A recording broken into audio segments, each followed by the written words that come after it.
Good morning. How are y'all today? I'm a little late. I announced yesterday that I would be coming live at 9:30, and I'm working on getting that schedule worked out. But what happened actually prompted me to do the live I'm going to do. I had other notes. I had something else. But this morning, what happened, it just made me think about some things. And I thought I'd come here and share that with you. So that brought me to this. Are you willing to work on your dreams as you are for someone else's business? Most of you that are listening to this, and even myself, I've worked for other people in my life, and I worked hard when I am. Good morning. I'm not sure who it is, but good morning. Again, Restream won't show me, but when you're on Facebook. But are you as willing to work on your dreams as you are to work for the business that you work for? I worked for a couple of businesses, and I worked when I was younger. But if you followed me long enough, I came home, raised my daughter home, and then I went back into the workforce after 18 years at home, and I worked about 12 years. I came home in the middle of working for two companies. I came home for a little bit, and good morning, Michelle. Good to see you here. Yes, that the title is impactful, I believe. But I worked hard for these companies. Well, the first one was a large company I worked for about 10 years. And I worked hard for them. I did whatever I do, and I don't mind that I did that. Please don't think that. What I did there, I gained life skills and I gained job skills and things that I'm using today. So I'm not complaining about having worked hard for someone else. That has nothing to do with this. What it has to do with is, am I willing to work on my dreams that hard? Back when I was working for,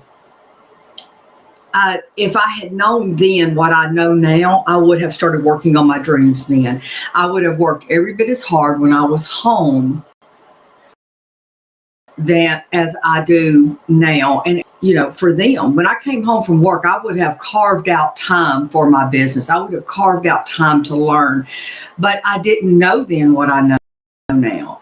And I'm willing to sacrifice that time to get me what I needed and what I wanted sooner, to fulfill my dreams sooner.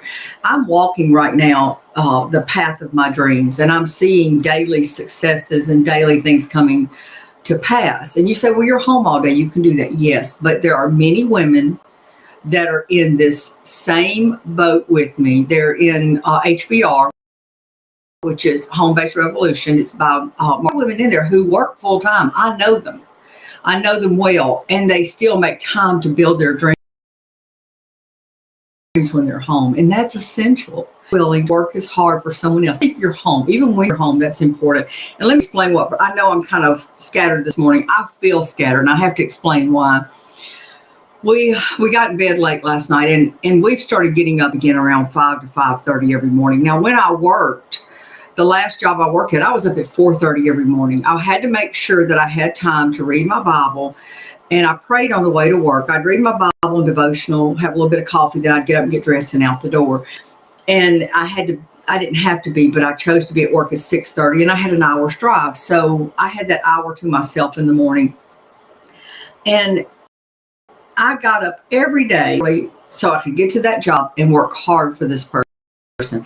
I got up every day, makeup, did my hair, dressed nice so that I could go in and rep the service department. I was the manager of customer service there. I had to look the part. And the whole time, the person that owned the company said, I need you here 5 years at least. I need you here 5 years at least. I need you to get customer service turned around and be here 5 years. I want to tell y'all, I did a good job. We got customer service turned around, but I was only there for him for a year.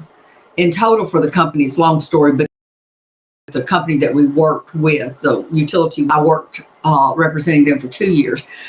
But I just want you to know that you're expendable.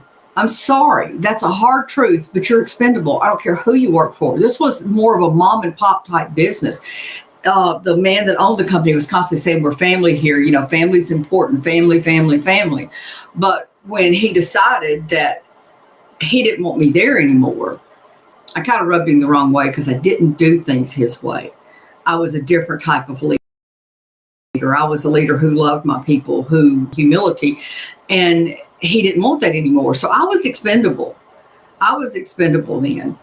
And you are too if you're working for someone else. You never know. I worked for a large telecom for years, and I cannot tell you how many times we had a reduction in force and how many people were just pushed out the door who thought they had a job until they retired. Don't spend so much time working so hard for someone else and not working hard on your dreams.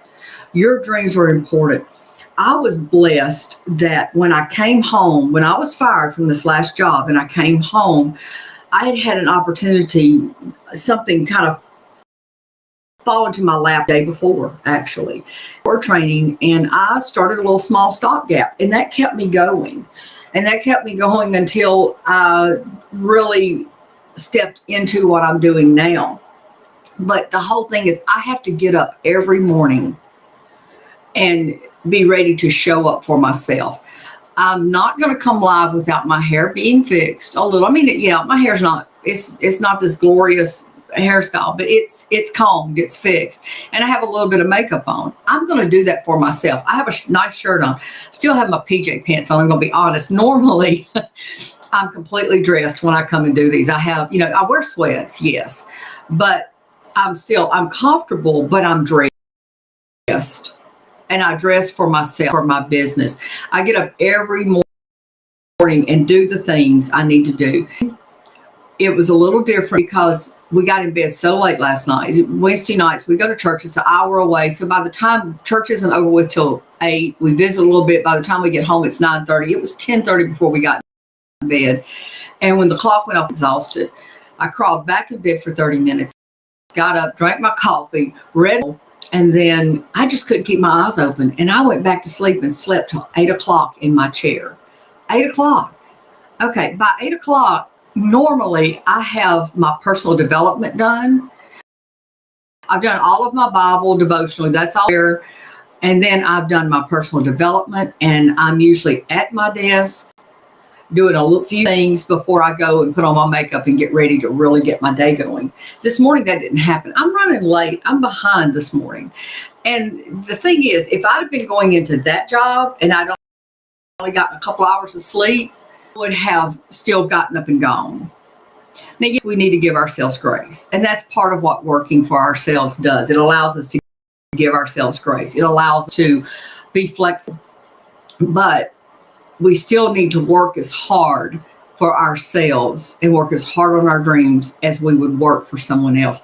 We need to be willing to make the sacrifices just like we would for that other person. Are your dreams more important? Are your dreams going to get you to where you want to be? Working for that other person is not going to do it. And if you're willing to work harder for them than you are for your dreams, you need to re-examine what you're doing. Now, I'm not telling you to stop working as hard for them. Please, I'm not telling you that. I'm telling you to start working harder for yourself. Give yourself grace. I know a lot of you are working moms and you've got kids at home and you've got to deal with them. Figure out how much time you can spare a week. Carve it out and start working on your dreams. Do what you have to do. Quit making excuses. If you don't, you're either going to find yourself one of two places. I'm just going to be perfectly honest here. This is the blunt me coming out, the politely blunt. If you don't carve out that time, you're going to find yourself one of two places. You're either going to be without a job like I was, and you have to make some hard decisions. And luckily, I was blessed, not luck. I don't believe in luck. I was truly blessed to be able to move into something and to make money fairly quickly. And I had to. I just bought a brand new truck 3 months before this happened, 3 or 4 months before. But you have to, you're either, if you keep working for someone else and don't work on your dreams, and you get to a point and you don't have something to fall back on like I did, even though it wasn't my dreams, it was something I could fall back on. Have that, and you don't know what to do, you may find yourself working for someone else who doesn't care. And then you're going to get to the end of your life, and your dreams are just going to be sitting there, never going to be fulfilled. Please, y'all, don't do that. Don't. I was in my 60s before I started fulfilling my dreams. How much time I wasted giving what I had to someone who didn't care for me. Somebody I worked 10, sometimes 12 hours a day, 5 days a week, and sometimes went in on Saturdays. I had both ways. They didn't care. As soon as they saw an opportunity to let me go, they did. Don't trust your job. I'm sorry, just don't. Step out, start working on your dreams. If you're watching this in my onboarding group, you've already made the first step. You're an HBR, you've already made the first step. Let's keep stepping forward. Find the time to work on your training. Find the time to start building what you have. If you need to me, I don't care where you're watching this, if you need help, please reach out. I would love to direct you towards my mentor. I'd love to direct you towards whatever you need. But don't spend your time all so hard for someone else that you put your dreams to the side. If you have come home to work on your dreams, work as hard on them as you did for someone else. Yet we want to get to the point to where we're working fewer hours a week. But in the beginning, you're going to have to put in the time. You're just going to have to. You've got to build things. You've got to build your systems. You've got to build your platforms. You've got to build all that. You've got to build your people. So while you're doing that, work hard. But give yourself grace. Give yourself some flexibility. But today, I challenge you to work as hard for your dreams you have or as you are working on someone else's business. I love y'all. More importantly, God loves you. You have a blessed day.